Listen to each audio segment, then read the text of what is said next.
Move over, Elias. Who wants to celebrate with BC? Welcome, guys, to the 50th ever BC's Pro Wrestling Amplified podcast. I want to thank you guys for being along on this crazy journey the last 50 episodes. And I want to thank you guys in a couple of different ways. Number one, I'm bringing back Amplified Q&A for one day only, one podcast only, and that is this one. So the most asked questions that I get time and time again, I am finally going to answer in this video. Questions like, BC, if you don't like the product, meaning WWE, if you don't like it, why do you keep watching? Why are you so overly critical and negative, BC? Well, I'm going to give you the answers to all of that in this podcast. My thoughts on gentlemen like Jim Cornette, Vince Russo, Dave Meltzer, Simon Miller, JD. I give you my honest thoughts on all these gentlemen. Usually I don't do such, but you guys always want to know these things. I keep it quite hush until today. It's the 50th anniversary. We're not just popping a little bit of the bubbly, we're popping off some truth bombs. Now, the second way I want to thank you guys is new merch. That's right, we finally added a new shirt this week, today, for my Amplified unit and just in time for our 50th episode. And this new piece of merch, this new shirt has deep meaning within my family because it's a legend, a tale, a real-life story that has to do with my grandfather, Grandpa Don. You see, Grandpa Don always went to this one bar after work to unwind, wash the day away. He'd always sit on his favorite stool and he'd mind his own business day after day, night after night, because he wasn't a man of many words. He was the strong, silent type in our family, not somebody who was going to talk to you a lot, but if you had a problem and you needed an answer, Grandpa Don was the guy to go to. So he'd go to this bar and he just wanted to stay to himself. He just wanted to drink his drinks and be done with the day. But there was this one gentleman, Jimmy Bugatti. He would always come into that bar and there'd be so many empty stools. But of course, Jimmy Bugatti would pick the one stool that was right next to my Grandpa Don. Now that's okay if they were buddies, if they were friends. But my Grandpa Don did not like Jimmy Bugatti. To my Grandpa Don, Jimmy Bugatti was ultra smug. He was extra annoying. He was just downright disrespectful. Jimmy Bugatti deep down knew that Grandpa Don didn't like him, but Jimmy Bugatti was the type to keep pushing buttons, see if he can get a rise out of you. So every day was something new. Every minute it was something new. Hey, Don, how about the Yankees, huh? Hey, Don, you got an extra cigarette? Hey, Don, what's wrong with you today? And with every question, my Grandpa Don took it in stride. He tried to be polite. He tried to give a nice little smirk. He tried to respond in as few words as possible. But one day, my Grandpa Don, just like any of us who tried being polite, but at what point is being polite crossing the boundary of just being fake? Because there is a fine line between the two. And one day, my Grandpa Don was just not having it. Jimmy Bugatti comes up. Don, what's wrong? You look tired. What's going on with you? You all right? My Grandpa Don looked at him with the most sternest of looks and the most sincerity in his voice, and he said, "Please stop talking. I don't like you." That's simply put. Please stop talking. I don't like you.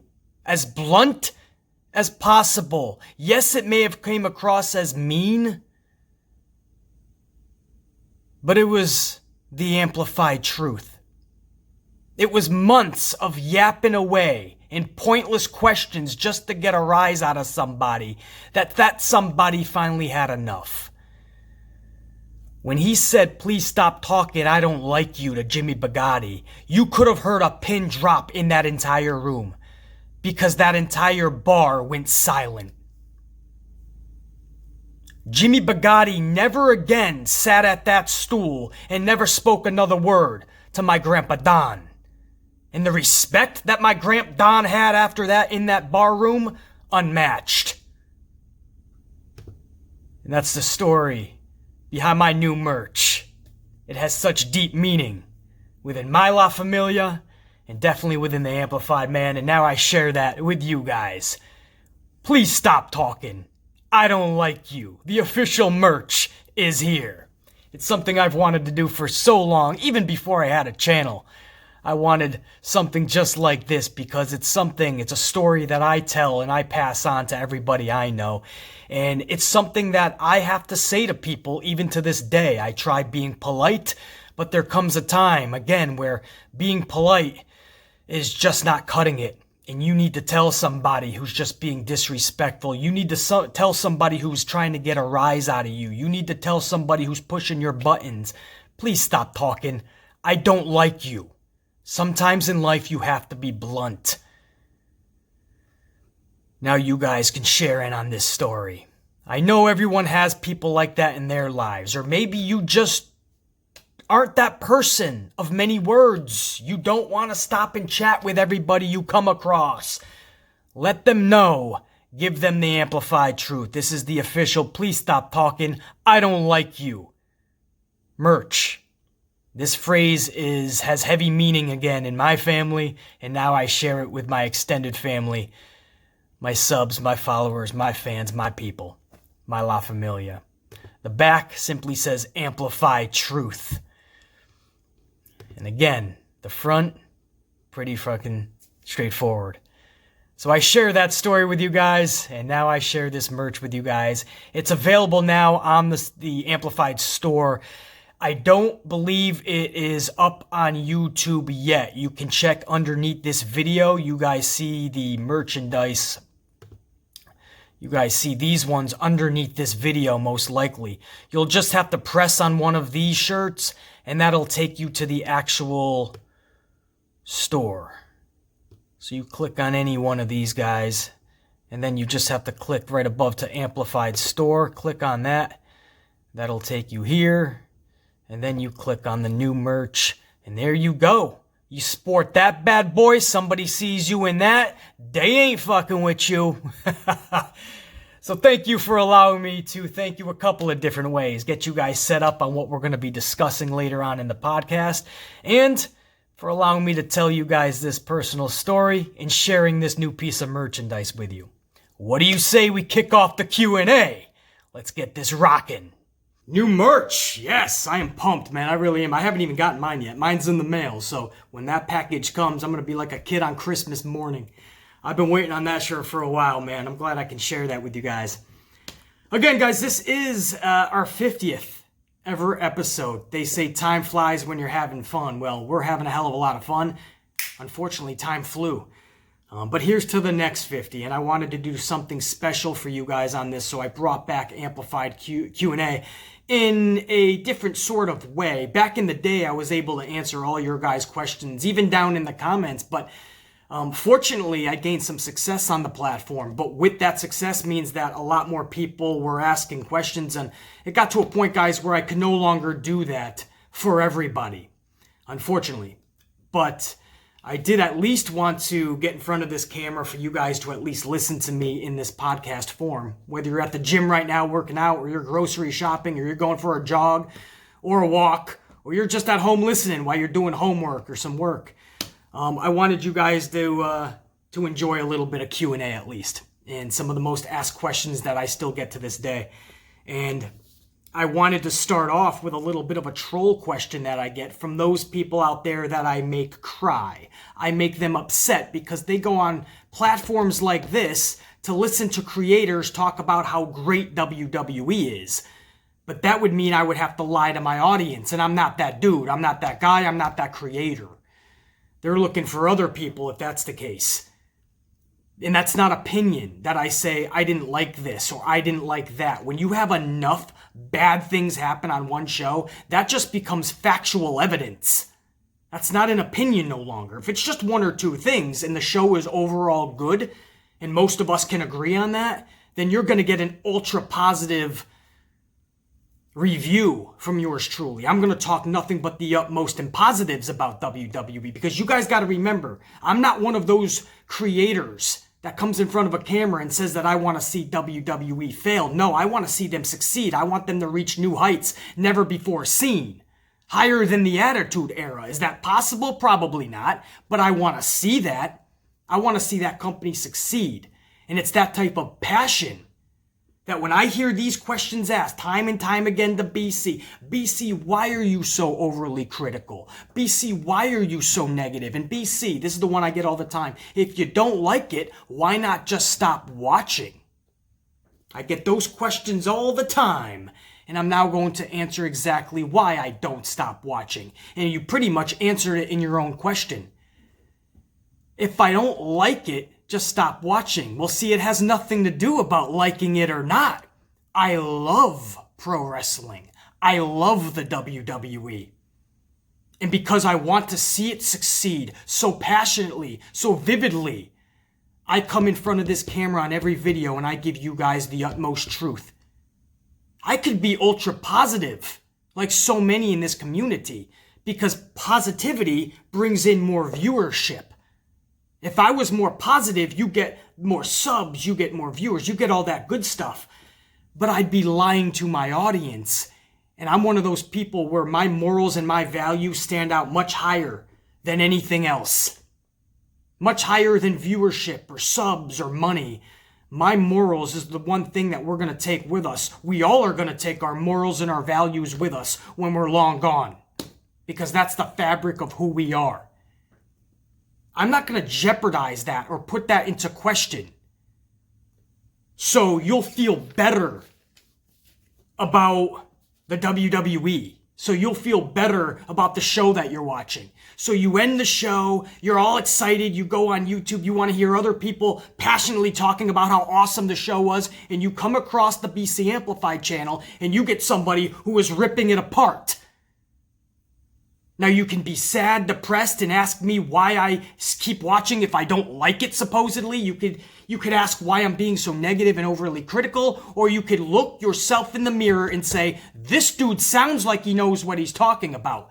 This dude had brought up valid points. This dude actually brought up some facts that I need to dig deeper into.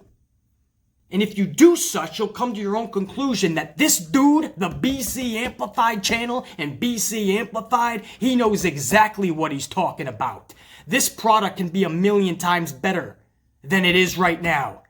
It chooses not to because it rests on its laurels. It doesn't listen to its fan base anymore. And the old man in Stamford, Connecticut has gotten more stubborn than ever could have been imaginable.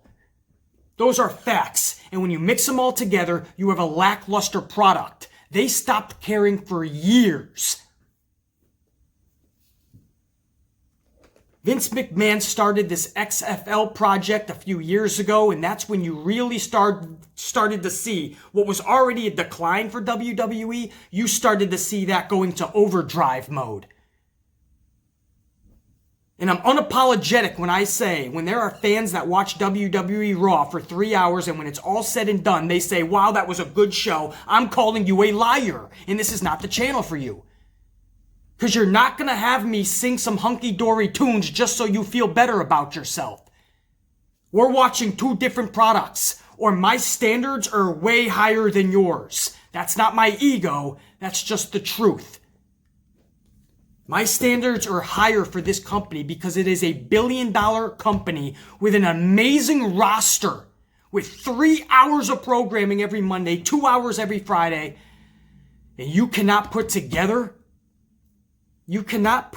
string along consistently good programming. And then you have people, when the shows are done, they come on channels like this and they say, what are you talking about? That was such a fun night. If that's fun to you, if that's entertaining, back in the Attitude Era, you would have been on cloud 9. You'd be living your best life back in the Attitude Era because that was entertainment. Those were characters that were larger than life. Those were promos that were not handcuffed. People could say what was on their dome piece. They had bullet points, but they got to go out there and go right off the cuff. These days, everything's scripted to a T. And it's really bad. And then when I talk about it in a factual way, I got all these dipshits that want to say, BC, no way, man, you're being way negative. Maybe it's time you stop watching. No, maybe it's time people like me stand the fuck up and start trying to make this product better by raising our voices even louder. I dread to think of those people that say we're being negative and we should stop watching. If they got their way and we stopped watching and we started being all positive about what we're watching, even though it's a lie, if we started doing that, how much even worse would the product be today? I dread to even think. Luckily, there's people like me that when those people say we should stop watching and stop being negative, we raise our voices even louder. You have to remember one thing.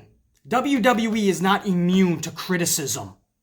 WWE is not immune to being analyzed.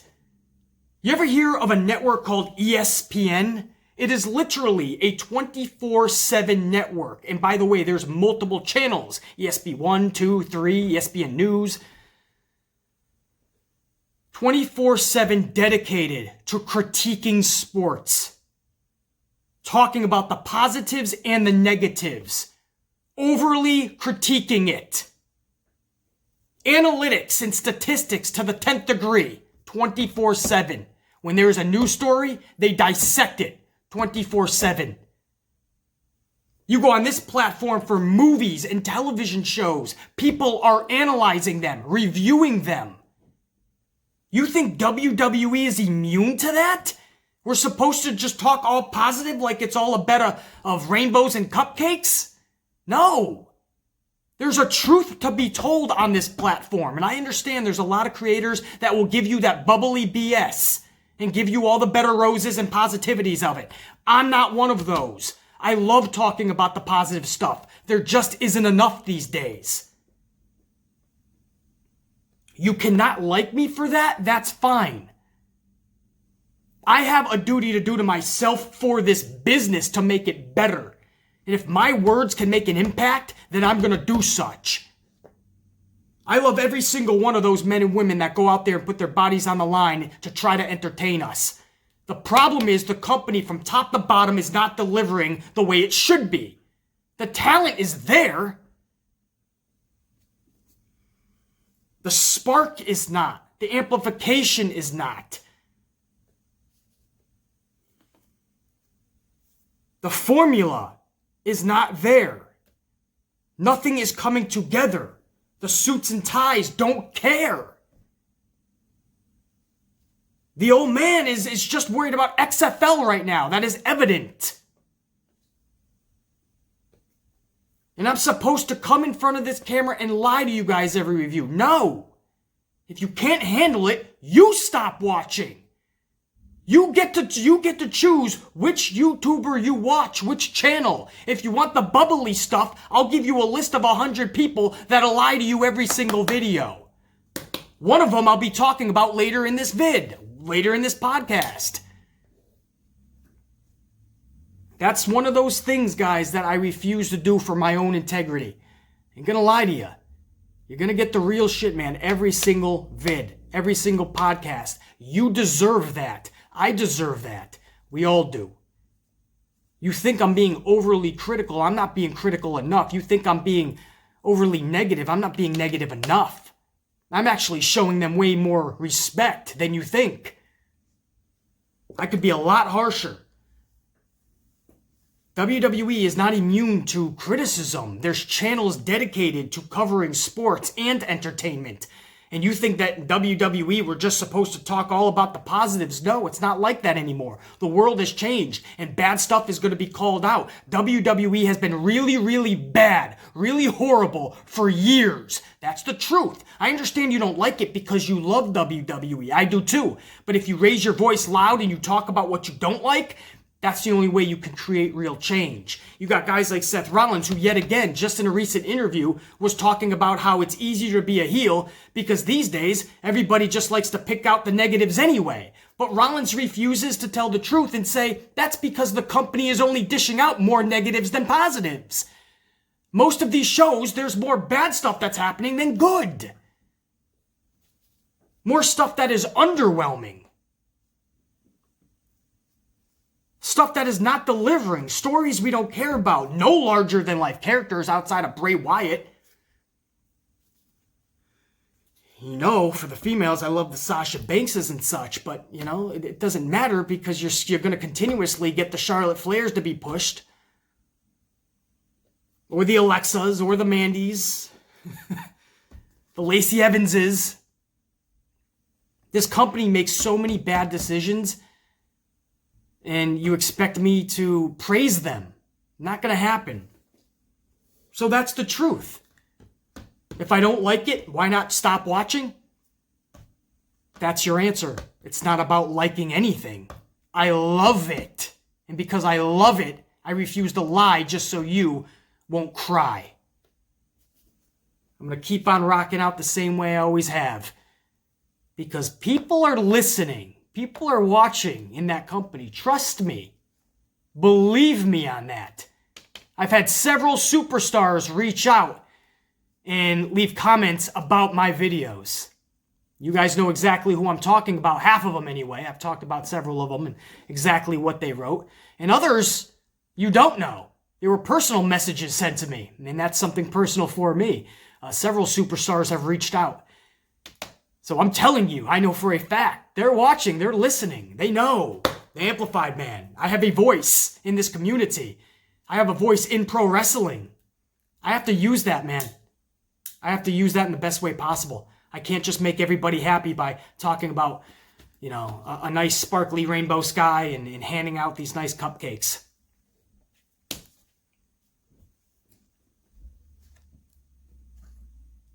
Although that sounds great, you know, rainbow skies, cupcakes. Everybody's talking all positive. It's awesome. But, you know, this is an entertainment YouTube channel that's a little different than others. The facts come before anything else.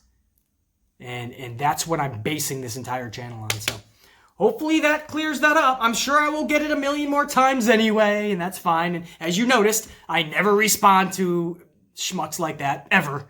You know, I just thought this was a perfect opportunity to let the world know exactly why people like me aren't going to stop watching because we complain. We complain, we critique, we're negative for reasons. We love this. It's part of the fabric of who we are, pro wrestling. It's the core, the foundation of what our lives have been built on as far as when we were kids.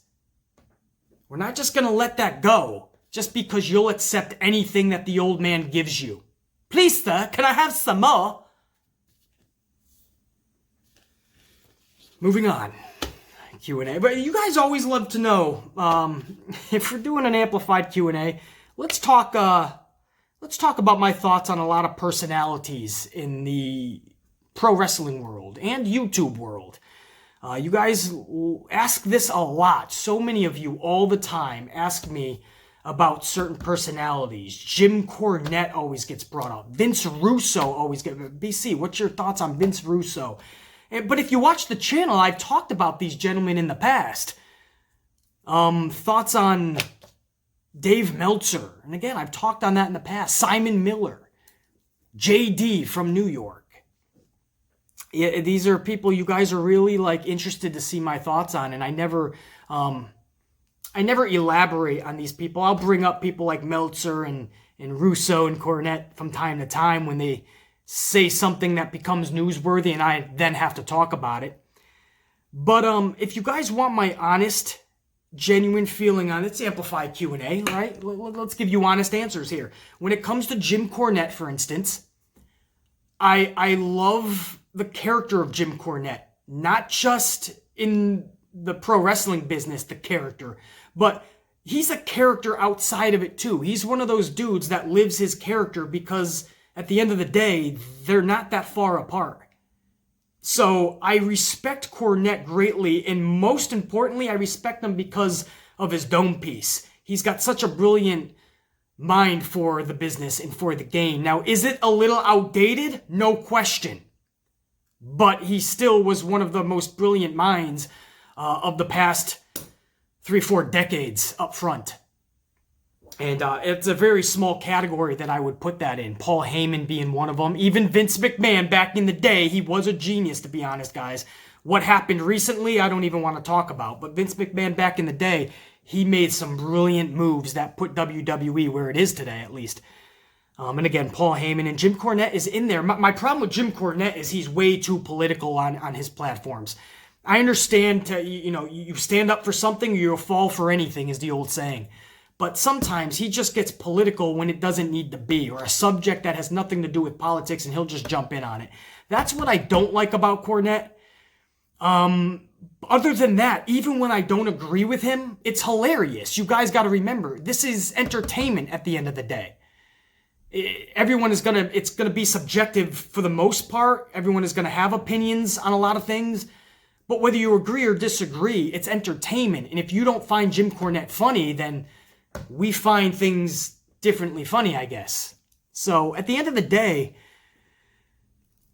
Cornette makes me laugh, and I respect him more than I don't. So that's my honest thoughts on Jim Cornette. Vince Russo, on the other hand, it's kind of the same thing. The negative for Vince Russo is that he is his own worst enemy at times, and he doesn't know when to shut up at times, right? Please stop talking.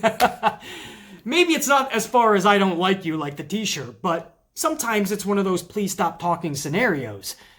But the dude did help WWE in that Attitude Era get to the achievements that it reached to. And Vince Russo was a big part of that. Yes, he had Vince McMahon filtering out all the bad ideas as well, but you have to give Vince Russo that credit. The problem with Russo is once he got to that mountaintop, he started to believe his own hype and believe his own shit, and he let his ego overtake everything else. Those are the downsides of Vince Russo, but I really don't have a bad thing to say person to person because I understand Vince Russo and someone like that who, just that lifelong New Yorker, who he speaks very genuinely, but there's so much BS that you need to get out of him that he doesn't even realize that he's speaking, and maybe it's because I wasn't born and raised in New York. So coming over here and becoming a New Yorker, I can kind of decipher that, but I don't know, man. Vince Russo, if you listen to a full half an hour, 45 minutes, or a full hour of Vince Russo, there's a lot to digest. A lot of it is genuine truth, and a lot of it you have to decipher out the BS. So I guess what I'm saying is somebody like Vince Russo, I have to take in doses, right? I can listen to him maybe 5-10 minutes, and then I have to go drink about 6 coffees. But man to man, I don't mind him. I'll have a beer with him, I guess, you know what I mean? But a lot of people think I have this, it's a combustible element with me and Russo. No, it's not, man. I don't mind the dude. Him and Jim Cornette's feud was one of the most entertaining things in the past several years, actually. So when you hear those stories. Dave Meltzer, that's another name I always get. Listen, Dave Meltzer knows his shit. That's the bottom line. I know I poke at Dave Meltzer sometimes. The fact is he does actually have sources and connections in the wrestling business. He does have people that do reach out to him and tell him things. The problem with Meltzer is he'll take any little thing and he'll put it out there like it's factual before it's actually fact-checked. And that's kind of where he has to pull back, because when it becomes news like that, then channels like mine have to discuss it because our audiences want us to. So then we have to tell our audiences, listen, we don't know if it's 100% yet. We still have to receive word, but this is what we're hearing. And then within 24 hours, you get Meltzer having to retract something, So that's my issue with Meltzer. Other than that, I respect the hell out of what this guy has put into this business for decades. He's been doing this, and he's been the whipping boy from Vince McMahon, I should say, and from WWE for years. And some would say rightfully so. I mean, he's constantly getting stories that are throwing WWE under the bus. But he's another dude that people think I have animosity toward, but I don't. I'll take some of the things that Meltzer says, and I'll know to do my research on it because there could be some facts into it. It's just a lot of what he also does report just seems very, very fabricated. It's almost like Meltzer will take a little thing and he'll start a whole story, a whole narrative of his own that has nothing to do with the original story. And by the time it's out there in the world, the wrestlers that it has to do with are like, what are you talking about? That's not what I'm thinking. That's not what happened. That's my problem with Meltzer. I think he believes his own stories more than anyone else. Who else do you guys always ask me about? Simon Miller, right? Some YouTube personalities. Simon Miller. I tell you guys, I take jabs at Simon, absolutely. And it has nothing to do personally until it does. And what I mean by that is, professionally speaking, Simon Miller is the opposite of BC Amplified. Simon Miller's one of those dudes that'll give you all the positives. You'll watch a Raw review and he has little ups and downs that he does. And I'm telling you right now, the ones that I've seen, luckily and happily, I don't watch them every week because I'll literally want to put my dome piece through every concrete wall in New York City because it's such BS. But he does like these ups and downs. He'll literally give these shows like 7, 8, 9, 10 ups and like 3, 4 downs. Something like that. Something stupid. I forgot. It's been a while since I've even attempted to see what he was saying. But it's so lopsided, and he's always... Listen, it's great to be positive, but you can't lie to your audience. And that's what he's doing. You'll see just a bad Raw. Everybody knows that. From a 12-year-old kid to a 90-year-old grandfather. You can tell a bad Raw. And he'll somehow come up with more positives than negatives. That's lying to your audience. I have a problem with that. Because then those people find my channel, and those are the ones that ask me why I'm being negative. Those are the ones that are saying, if you don't like it, just don't watch it. And it's because people out there who have been doing this years longer than me, so they've built up a huge subscriber count and they have a lot more viewers. And they're lying to their audience. BC, that's his opinion. That's not lying. No, that's lying. He's old enough to know the business. He's in it. He knows that he knows that it wasn't living up to its capabilities. And he's going to come in front of his audience because he knows he can get more viewers if he's talking about how good it is. 75 ups and just a couple downs. So I took some jabs at him, yeah, and people have sent that over to him, I guess, on social, and he responded once that I saw this, and he said, I'm just happy BC watches, or something like that. I'm just happy to know he watches, or something. So it was, he didn't want to jab back. It was a slight little, I guess you could look at it, sarcastic comment, like I'm watching his product. No, I know about people in the community because everybody's telling me about these people and talking about how much BS it is. So then I'll go and check it out and see, oh boy, you got a dude who's just constantly lying. So yes, I go and take jabs at him. Those get over to Simon Miller, and he says, oh, I'm glad BC's watching. But I don't think it was just in sarcasm. I think he's generally happy because he's got respect for the Amplified Man. And that's cool to know. I'm glad Simon Miller has respect for me. He should. I come in front of this camera, one of the only ones, and I tell the truth nonstop. And I take a lot of hits and a lot of flack for it.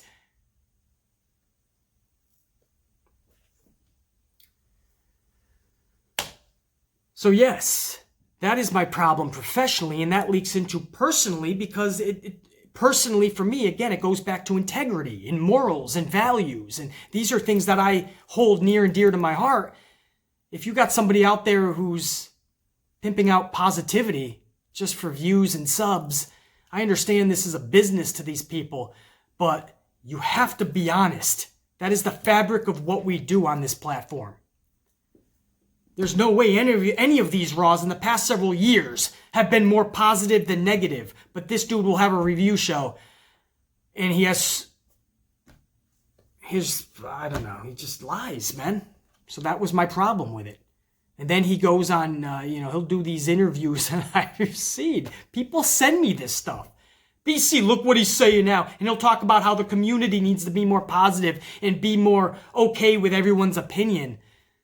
Bro, no, what the community needs to do first and foremost, the community needs to be honest with themselves, and it starts with the leaders. And if you call yourself a leader because you've built up a high subscriber count and a high viewer count, then you need to be truthful. So anyway, it's not a real personal issue with Simon Miller. If I ever meet Simon Miller, I'll shake his fucking hand, just like I did with the fucking Solo Monster or whatever he's called. I don't care for his product either. I think he seems like a lame dude. I met him in person. I shook his hand. He seems lame to me. That's all. I'll fucking have a drink with him, though. I'll talk to him. But doesn't mean I need to like their content. You know, I've shaken people's hands that I don't necessarily like, but I am polite, and I'll learn more about you, and maybe if I do such, maybe I will get to know you a bit more, and maybe I will like you in the future. But I'll be polite. People think that just because I throw jabs at people, I don't like them. No! It's not necessarily the case. I'm just calling out BS and I'm telling the truth. If people don't like me for that, if somebody doesn't want to shake my hand, that's tough shit and that's their prerogative. Don't get in my space, Jack. You get in my space, we got a fucking issue at that point. But we don't all have to be huddly-cuddly together. We can respect one another's thought process and still all get along. I don't mind Simon Miller in that aspect. I wish he was more real on his channel. But he'll probably tell you, hey, I got subs and viewers and I'm making that money and I'm going to continue lying. Or I'm sorry, he'll lie to himself too and be like, what are you talking about? That's my honest opinion. I thought Raw was better than bad. Every week. Who else? JD. Another one, all the time. More than anyone, actually. I say another one. JD from New York. Let me tell you something about JD New York. I'm going to tell you honestly.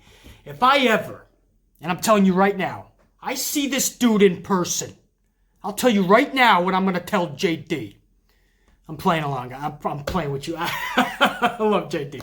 I get along with JD very well. We've hung out several times, and a couple times anyway. And I've just had the best of times, man. We have a few drinks. We talk about a lot, not just wrestling. I love talking wrestling with him, though. But we talk about everything, man. We just have a ball, man. I know I do.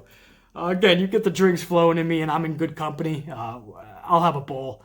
But a lot of people think because we're very similar in a lot of ways that we're another combustible element. But we're different in a lot of ways, too. You know, a lot of people up front just see an Italian with a baseball cap and a beard, and we're screaming in front of a camera. They're just alike. But no, if you listen to us, we're actually very different. And that's what makes it really cool between us and the dynamic.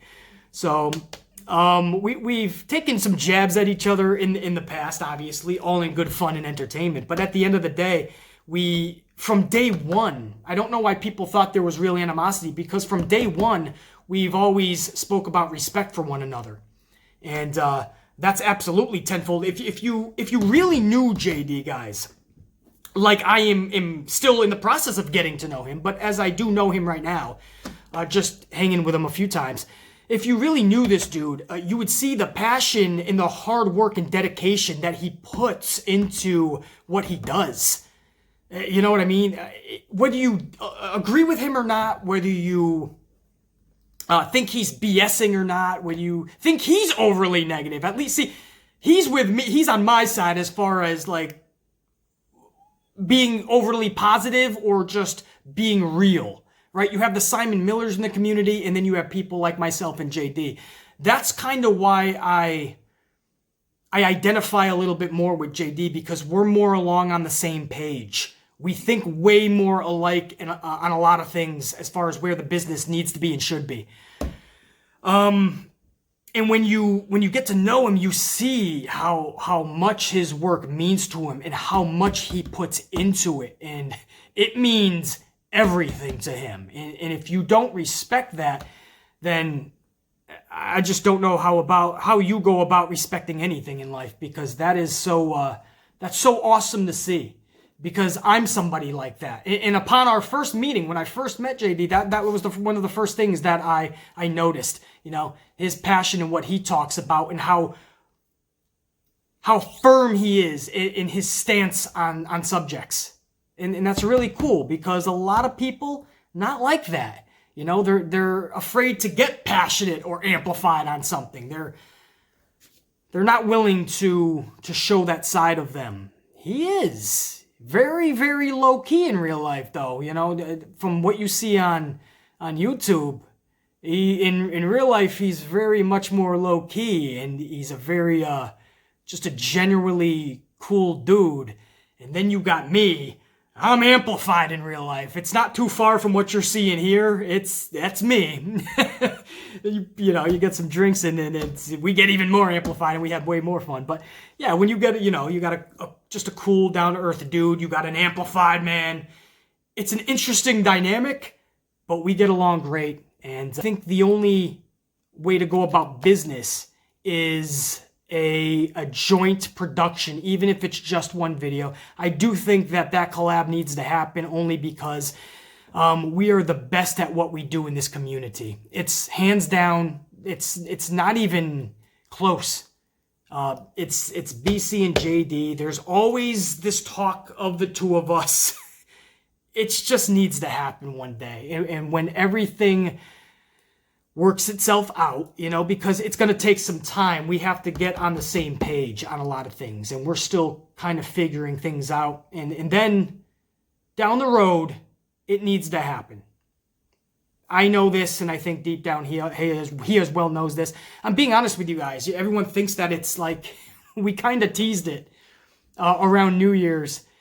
JD sent me a text, and he just said, look at Twitter or something. He said something like that, and I was on my way home at that point. And I'm like, uh-oh. So I looked at Twitter, and he posted up a picture that we had taken just before I had left. And I'm like, uh-oh. Because I told him before I left, I said, if this picture gets out there, man, everybody's going to be talking about when are we working together.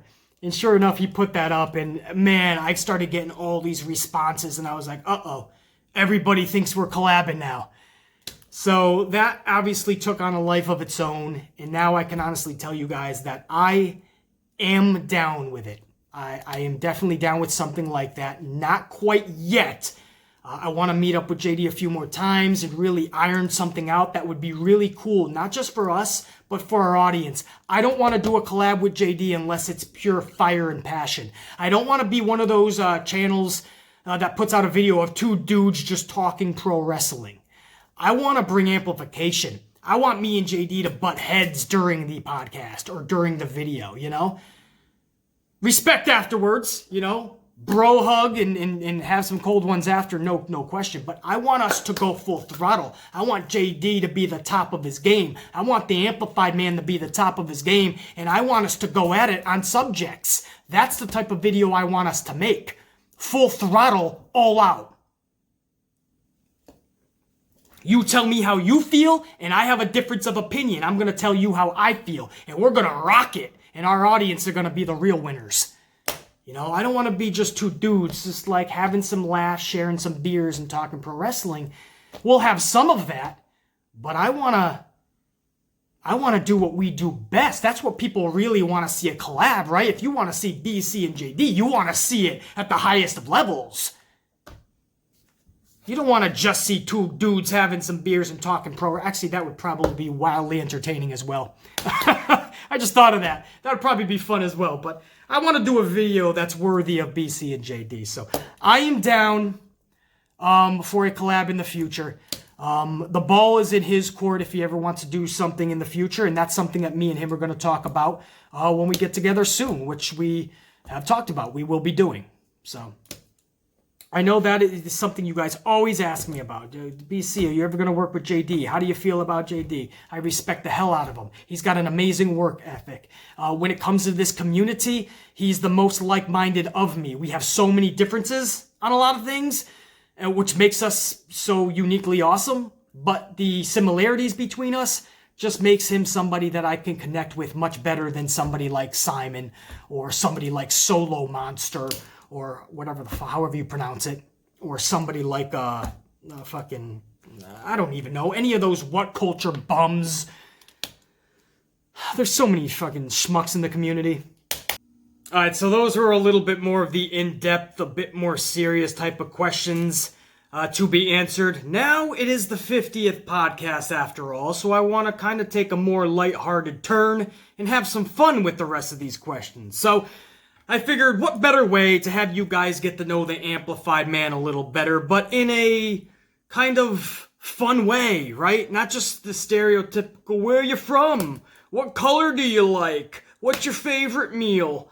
You know what I mean? Like, let's make it a little bit more nutty, right? So that's exactly what I did. I Googled a bunch of different variations of questions, and this one article or compilation of questions kept popping up. It's 100 questions to answer for your audience, and I'm not going to go over 100, obviously. I mean, this video would be 2 hours long.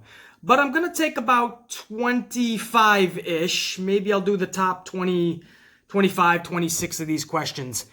And you guys, if you don't find anything more out about me, at least hopefully you'll be wildly amused. So let's go over some of these fast, rapid-fire questions, at least 25 of them, and have some fun.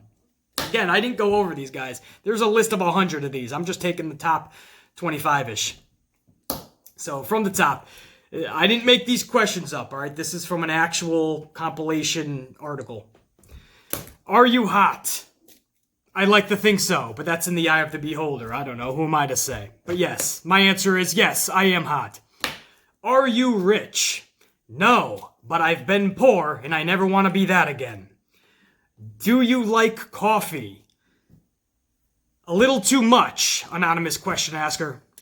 Are you in love? Absolutely. You ever hear of Sasha Banks? Your dream vacation? Orlando, Florida. I'm not outlandish. I don't need to be in the Bahamas. I don't need to be somewhere in Hawaii. I don't need to be in Italy. All fun places, and I'll definitely go there 2 or 3 times if need be. But my happy place is right in Orlando. I got everything there. I got the sun, palm trees, the beaches, and if I want to have some fun, I got Universal Studios right across the way. Orlando, Florida. Who do you truly love? Dakota Kai? Io Shirai? What the... Evelise? I can keep going on and on. Last movie you watched? Don't make fun of me here. It was actually Jerry Maguire. No, I'm not the hopeless romantic. It just happened to be on, and I remember 1996 fondly. It was one of my greatest years. Football-wise, I was real young there, but we had an incredible football team way back in the day. There was also the Olympics back in 96. I believe my Packers won the Super Bowl in 96, or that was our Super Bowl winning team. The New York Yankees were World Series champions. And Jerry Maguire was just the biggest movie. And let me tell you, Tom Cruise is amazing in that movie. But warning, it is a romantic comedy. But funny as hell. But no, I didn't shed a tear during it, thank you. But my last movie I watched was Jerry Maguire. What sport do you play? I play every sport. I did play every sport, basically, and I still do occasionally. But if you're asking my main sport, it was always football. What are you eating now? Nothing right now, but if you mean after this video podcast is done, I'm going to make myself some ultimate French toast. How is your best friend? Thanks for asking. He's actually, he could be doing better. He's dealing with some family stuff. What novels do you read? My own. Here's a little interesting fact a lot of you might not know. I've actually written 4 fiction books. 3 really, and 1 is a screenplay that I put into book format. They're all under different pen names, and I keep that separate from all my other endeavors, like my acting and here with my wrestling content. My novels are under a totally different name, but one day I might let you guys in on those novels so you guys can read them. What is your favorite pet? I would have to say tiger tabby cats and German shepherd dogs because I own one of each. Where is your best friend? He's actually in the DR, the Dominican Republic right now, again, dealing with some family issues. You're asking a lot about my best friend, anonymous question asker. What TV shows do you like? I'm a mixed bag, man. I can jump from one extreme to the next. For instance, I like MTV Challenge with Johnny Bananas and Cara Maria. And all the way to Cake Boss. The Ranch, Stranger Things, and Ozark. These are all shows on Netflix. If you guys haven't seen Ozark on Netflix, check it out. It's badass. And Stranger Things should be your ultimate all-time favorite show. But also The Ranch with Ashton Kutcher. It's a really good show on Netflix. But yeah, as far as regular cable, Cake Boss with Buddy Valestro. My name's Buddy, and I'm the boss. He's awesome. And MTV Challenge is just a mainstay for almost 2 decades now, right? MTV Challenge. I think Johnny Bananas has been on every season. What are you watching right now? If you mean what am I really into right now, it's a show called Breaking Bad. Now, what sucks about this is that it's been years since that show has been on the air, and it was huge back in the day. I was always like, I'm all set. I don't want to watch it. Now that I'm really into it, and I'm binge watching it on Netflix, everybody else has already seen it, so nobody's as excited as I am. But Breaking Bad right now is on my loop. What do you put on to bed? If we're sticking with TV shows, it's a show called King of Queens. It's about a couple that lives in Queens, obviously. And they're just hilarious, man. And it's on one of those obscure channels. But it starts at around 10 p.m. or 11 p.m. Eastern time. And they run a little bit of a marathon all the way till 1 a.m. So it's a fun little comedy show that you can go to bed to. What's the name of your pet? Well, again, I have a tabby tiger cat and a German Shepherd dog. My cat's name is Tigger, an orange tabby. And my German Shepherd is Dakota. Dakota with a D. Not T-A, D-A. Like Dakota Kai, and then there's Dakota, my German Shepherd. What is the size of your bed? Come on, man, really? What do you think? King size, baby. What are you listening to now? Just like what I watch, it goes from one extreme to the next, but I'm always into my 80s Coke rock, I call it. It's from Def Leppard to Journey, even a little bit of Bon Jovi, Metallica.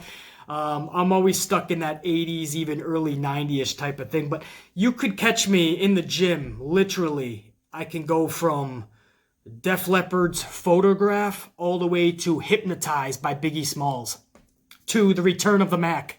I literally one extreme to the next.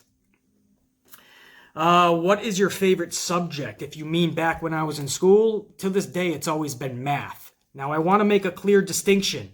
Algebra is different. Geometry is different. Math, I love numbers, right? Percentages, subtractions, and additions, and multiplying, dividing things. I like figuring things out like that. So math would be my favorite subject. Not algebra and geometry, though. That's a whole nother story and a whole nother headache. Worst injury you ever had? I've had so many broken bones in football alone. Forget the other sports, but football alone, so many mishaps. If you call broken bones mishaps. But back in the day for me, it was a normal day. One of the most painful was definitely when I broke my ankle. That was... I cannot describe to you guys the amount of pain when you break your ankle. Now, I'm sure there's different types of breaks and different levels of pain stemming from whichever type of break you had. For me, I completely just broke it. Yeah, it was snapped. And I told you guys a story in a past video where we didn't really have a lot of money growing up, so I couldn't really go to the hospital to get it checked out. So my parents were just like, oh, it's sprained, don't worry about it. So for a couple of weeks, I just walked on it until literally one day I just collapsed and my parents were like, maybe it's not a sprain. A couple of weeks after walking on a broken ankle, we finally went to the hospital where the doc said, how the heck were you walking on this for 2 weeks? This thing is, it's kaput. It needs to be absolutely just, it's out of commission until I say so. He was pissed. And my parents were like, I don't know, he's a tough kid. We wanted to take him. I'm like, what? But, I mean, that was one of the most painful. But if you're talking about what injury was my worst, I would have to say my elbow. This was actually during football practice. One of the smallest kids on the team grabbed my legs. Now, you know, when you get a small little dude, wraps you up, either is it worth the fight, right? This is practice. It was like the last half an hour practice. I was like, all right, I'm just going to go down here. It's not worth putting up a fight. The dude's really cool. He's my friend anyway. So I'm like, I'm going to give him this tackle. I go down, and I put my arm out, and it was just overextended too much or something. I just put the wrong amount of weight on it at the wrong time, and it just collapsed. and I didn't quite know what happened. I was down on the ground. I knew something was really wrong because the pain was earth-shattering. And everybody, all my fellow teammates just wrapped around this circle. So I'm on the ground, I'm on the field, looking up at the sky, and I see all my teammates. Picture like you see in the movies, like a camera's staring upwards, pointing upwards, and all of these faces are staring down at the camera. Well, I was the camera. I'm looking up at the sky, and all my teammates are in a circle looking over me going, oh shit, coach, get an ambulance. And I'm like, oh, this isn't good. They're like, don't look. BC, don't look. And I'm like, oh, shoot, man, what happened? And of course, when someone tells you not to look, you look. So I look over. My arm is completely twisted in a way it's not supposed to be. Ambulance ends up getting called. They said, this is pretty bad. We're going to try not to hit any bump on the way to the hospital. We ended up hitting every single bump in that ambulance because every bump, it was even more pain, as if that was possible. We finally get to the hospital, and sure enough, we found out it was not only dislocated, picture your elbow being dislocated, but it was such a bad injury that it broke a chip of bone square off as well, square off the arm. So this all happened so suddenly and so rapidly and so forcefully that it actually didn't just dislocate, it fractured the arm. So it was a double injury. They actually had to morphine me up and then snap it back in place, and then we had to heal the bone back as well. And then what happens is it's locked. Once you pop your elbow back in place, it gets locked into place if you don't rehab it and PT it correctly. So then I had to go to physical therapy for months. They kept telling me to work on it. I had to keep trying to put my elbow down because it would lock up. If you didn't do your PT at home, it would lock up. So I had to go to PT 3 times a week, and then at home I had my homework to do. But you know, as a kid, you're not really following those instructions. So I never did it accurately. To this very day, guys, my arm only goes to this way. I don't know if you can tell. You see how it kind of goes that way? My arm does not go straight. That was from that injury and me not rehabbing it correctly, and that's how severe it was. But my right arm to this day, in an odd turn of events, do you guys remember Lex Luger? Remember when he used to have the elbow gimmick? He could knock people out with his elbow. It's like a bionic elbow these days, guys, and it is really powerful. I could literally put my elbow through walls, and I won't feel a thing, but the wall will be absolutely destroyed. So I kind of have that Lex Luger kind of superhero thing going. In my punch, my right hand has gotten a lot more vicious since the injury, so I kind of got some superhero powers. Another movie, check out. What was it called, guys? Rookie of the Year, I think. Remember the kid who fell and he had these crazy powers in his arm, so he actually got to play for was it the Cubs? I think he became a Chicago Cubs pitcher. And he was just a kid. He was like a 12-year-old kid. But he had such a good arm that he got put on the Chicago Cubs. It's a hilarious comedy movie. It was from the 90s. I think it's called Rookie of the Year. And you see his injury turn him into something fucking awesome. So I always remember that as well. But a lot of minuses and pluses from that injury. I know this was supposed to be rapid fire, but that just brought me back to the day. Old injuries like that. Moving on. What were you doing 3 hours ago? Such weird questions, man. That's why I love these. 3 hours ago, I was actually checking up on some of my investments, actually. It was like 5 a.m. And I was just, checking up some financial shit. Are you wearing pants right now? Hey. Buy me dinner first, then ask those type of questions, please. What are your plans for tonight? Actually, I don't always get to say this, but it's a nice quiet night tonight. Gonna head over to Seasons 52, have a nice dinner. If you guys haven't been to Seasons 52, it's freaking amazing. A little bit more pricier than your standard restaurants, right? 2 people can go into Olive Garden and probably be out of there with spending $40. At Seasons 52, you're gonna triple that, but the food is absolutely worth it. So I'm gonna go to Seasons 52, have a really good dinner. Then I'm gonna head back home and catch SmackDown so I can take awesome notes to put on an awesome show for you guys tomorrow. When do you usually go to sleep? Actually, I try to go to bed around 1 a.m. That doesn't always work, and sometimes it's 2 to 3 a.m. Although I found that when I go to bed after 2 a.m., I'm always really groggy and out of it the next morning. And it takes me till about 1 p.m., 2 p.m. the next day to kind of get back into my norm. So I like to try to be to bed around 1, 2, if I can. Sometimes that turns out to be 3 to 4, though.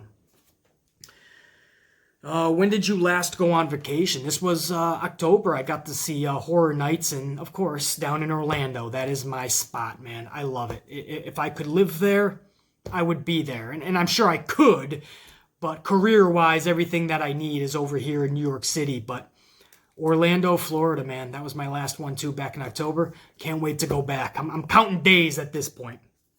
All right, that's it. I want to talk about something else. Otherwise, I'd keep going on. That was like, what, 25, 26 questions? There's 100 of these guys. But hopefully you had some fun with that. Got to know a little bit more about the Amplified Man. A little bit more about BC. And my likes or dislikes. And my injuries. But before I wrap this video up, I just want to take a moment to talk about my movie, Tyler's Day 30. For those of you that have been with this channel from day one, you know what I'm talking about. And for a lot of you newer subscribers, you're like, what are you talking about, BC? I'm talking about a movie. I'm actually filming a movie. Sort of. It's on the shelf right now. We're on hiatus for a plethora of reasons. But a couple of years ago, I started filming a movie. It's a no-budget movie, literally no budget. I had a couple of thousands of dollars and, $2,000 or $3,000. And I just financed this myself. I asked you guys if you wanted to contribute it. Not needed. If you wanted to contribute, awesome. I'll put your name up in the credits. And I actually had several people that wanted to contribute and help out the film. And that's awesome, because without all of us coming together, the first half of this movie would not have been made. But thankfully, the first half of the movie, maybe even a little more, I would say, actually, is completely filmed. Not finished as far as editing or nothing, but filmed. And unfortunately, we just had one too many issues come together all at once. And not minor ones, some major ones. So we had to kind of take a couple of hiatuses. And then recently, the main character, who happens to be one of my dearest best friends, he had a family issue to deal with in the DR, the Dominican Republic. So he's been going back and forth consistently and constantly. And that's been for over roughly a year now. And that's been one of the biggest roadblocks. But I can't just put it all on him. There's been major issues that have totally made me redo the film in every way. I'm talking about like from script and point of concept to what we're actually going to put in this movie. Everything has had to be, not everything, but most things had to be rearranged. And the pieces of the puzzle. And you guys got to remember, I already filmed half this movie. So these new issues are actually causing issues with what we already filmed. I hope this makes sense. I don't want to put my burdens onto you guys. But I'm just letting you guys know that, or for you newer subscribers especially, I am filming a movie. So don't be surprised in the next either several months or at this rate, several years. But don't be surprised when you guys hear me say that I got a movie that's coming out. I don't know. I mean, I doubt it's going to be in the theater. At this point, it's probably straight to DVD, if those are even still existing. Maybe I'll pop that sumbitch onto YouTube. But one way or another, I don't care how many problems arise. Okay, yes, I do care, because they're huge headaches for me. But one way or another, it will be made, completed, and it will be finished. And the movie is called Tyler's Day 30. It's starring myself and, again, my best friend who's dealing with some stuff right now. But when this gets taken off the shelf and we come back from hiatus, whenever that is, and we film the rest of the second half of this movie, I don't care how many issues arose and how many pieces of the puzzle I had to rearrange and how many things I totally had to change. This movie will be created, and it's going to be hella fun. I'm not saying it's going to be the best movie you've ever watched, but you're going to be entertained. I promise you that. And yeah, it's going to be fun, man. But who knows when? You know, I always get that from my veteran subscribers. BC, what's the deal on the movie? When's it coming out? I wish I could tell you guys. We're not even finished filming it, man. And then we have to go to editing and then try to find distribution. And it's more headaches than I ever could have thought. I never made a movie before. This was my first time ever doing it. you know? And that's why I asked you guys, anyone that wants to contribute, help out, man, because we're doing this.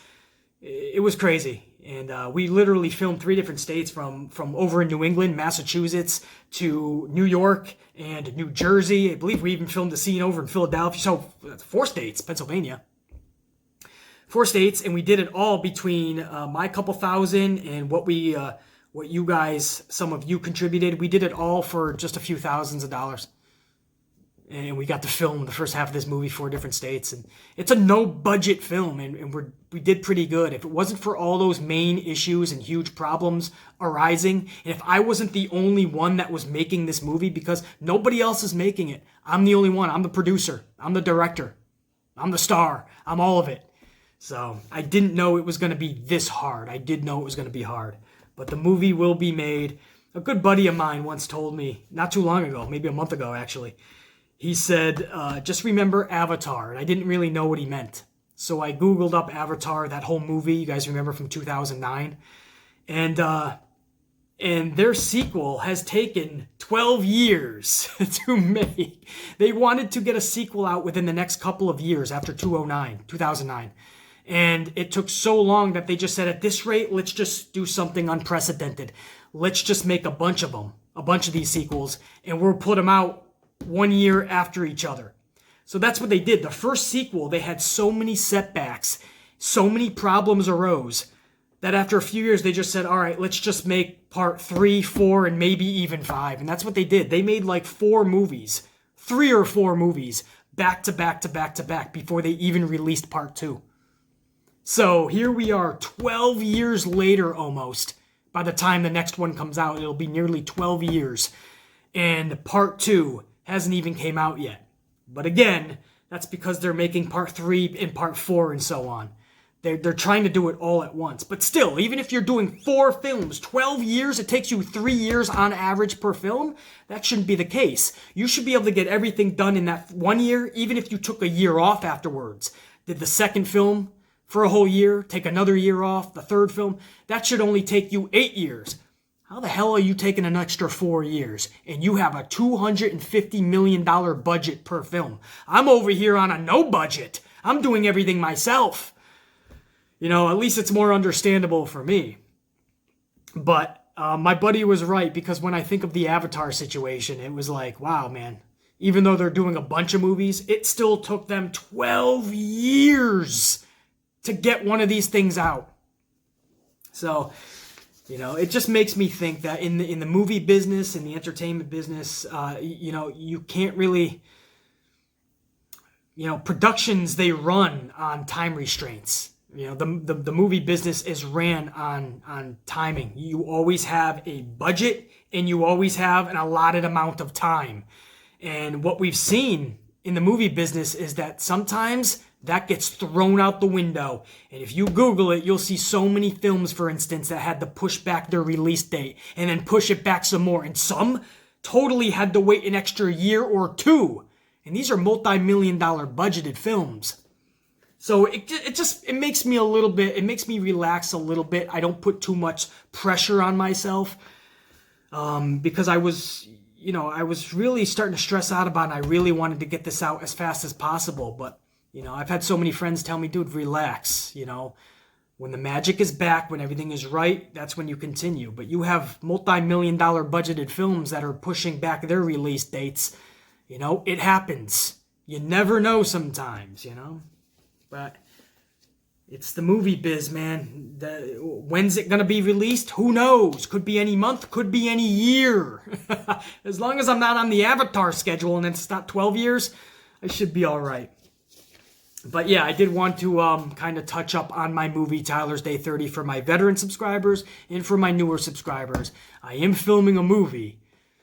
We're on the shelf now, but yeah, I am filming a movie, and when it's out there, I hope you guys are able to view it. I hope you want to, at least. I hope you're entertained. I think you will be. The first half of the movie, it's making me laugh, man. It's funny as hell. And the character that I play and all the characters in it, it's, man, yeah, we're all amplified. Let's just put it that way. Guys, I could talk your ear off, I know, for another whole hour, but thank you so much for allowing me this hour to talk to you guys in a much more lighthearted, fun way than we usually do. And sometimes we talk pro wrestling, we get a little heated, we get amplified, and that's what we love about the channel. It's what I love giving to you guys. It's what you guys love to hear. But 50 episodes of this podcast, I felt like this hour should be dedicated to just having some fun and thanking you guys for these 50 episodes. And here's to the next 50. I can't wait to spend more time with you guys and talk pro wrestling and just so many different subjects and topics. And thank you guys for allowing me just a small part of your day. Whenever I put a video out, you guys allow me to be a part of your day. Thank you so much. So I don't want to get too sappy and all of us start shedding a tear, but here's to 50 episodes and to the next 50.